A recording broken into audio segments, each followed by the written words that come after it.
Okay, mari sini. Aku nak tunjuk dekat korang aku punya new baby. Ini adalah new business venture aku, Daim. DAEM. Direct Access to Excellent Meats. Ini kan sebenarnya has been under aku punya care for like maybe just nak dekat setahun. So aku sebenarnya business ni stumbled kepada aku. Aku macam mana aku nak buat bisnes ni tu? So aku went for crash course untuk belajar pasal daging dan juga livestock. And it's not been easy, but alhamdulillah orang-orang banyak membantu aku. So this is the first outlet yang aku duk beritahu cerita pasal lori-lori truck Daim yang ada dekat Subang, Masjid Al-Falah, ada dekat Taman Tun. It's a mobile butcher. So ni kita punya first flagship store lah. Lokasi dia dekat Masjid Saidina Umar Al-Khattab, Bukit Amansara.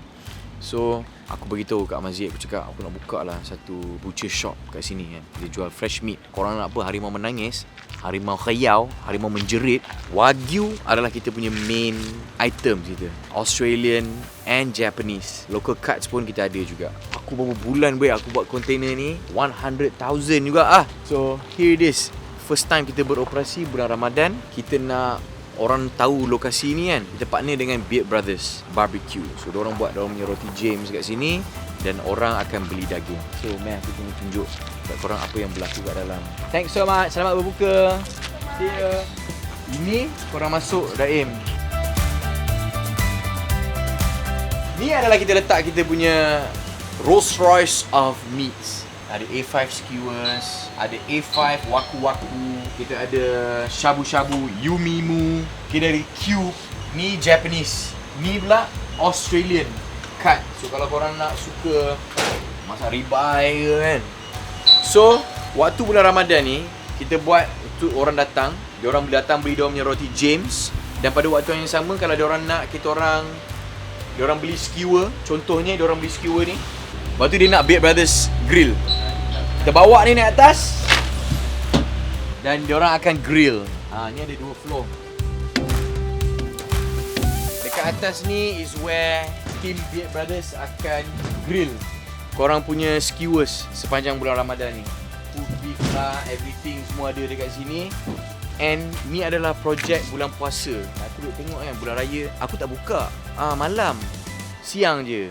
So orang kata Alik buka malam sebab orang duk lepak kat sini kan. So aku duk fikir dekat atas ni nanti kita akan buat live cooking. Korang nak makan korang punya skewers kan. Korang nak ambil korang punya truck, camper van ke apa, korang park kat sini. Korang barbecue apa-apa, daging dapat dekat sini. InsyaAllah lepas raya nanti. Okay, it's gonna be more proper nanti kat atas ni. But now bulan Ramadan kita save this spot untuk Beard Brothers je. Nanti korang kena datang yang malam lah. Memang gempak kat sini. So tapi untuk korang yang waktu hari raya ke at any time korang rasa macam tak ada daging nak beli, nak buat sup tulang ke apa ni kita dah pre-cut dah, local cut tulang rusuk ni.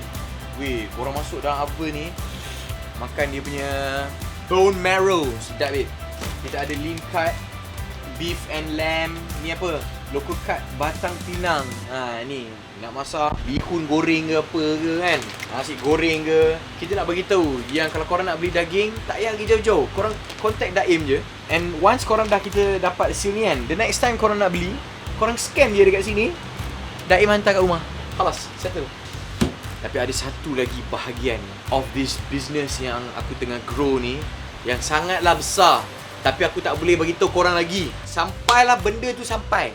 Dan korang kena pergi kat sana nanti aku nak cerita. A very interesting business model. So jom. Nama dia Daim. Jadi beli daging korang cakap macam mana nak beli kat mana Pergi dekat aku punya IG, klik dekat Daim, tekan bio link tu, keluar number dan team aku akan hantar. Ni motor ni ready nak hantar. It's so easy. Sekarang ni aku beritahu nombor lah, senang. Korang pergi dekat Daim ni, korang tekan link 3 ni. Lepas tu korang nak tengok menu katalog ke apa-apa ke, nak contact us ke. Tapi kalau korang nak order, korang terus tekan WhatsApp ni. Tada! Daim Meat. Dia akan reply terus kepada korang. This is the number 013-202-1588. Dan aku seronok nak bagi tahu. Setiap kali korang beli daripada Daim, setiap 1 kilo RM1 akan disumbangkan kepada Masjid Serenoma Al-Khatar, insyaAllah. Contact Daim dan tim aku akan hantar within 1 day. Ataupun kalau korang nak spesifik, nak benda yang tu, within 2 days, hantar pergi di seluruh Semenanjung, insyaAllah. Get your meat now. Come to Daim, guys.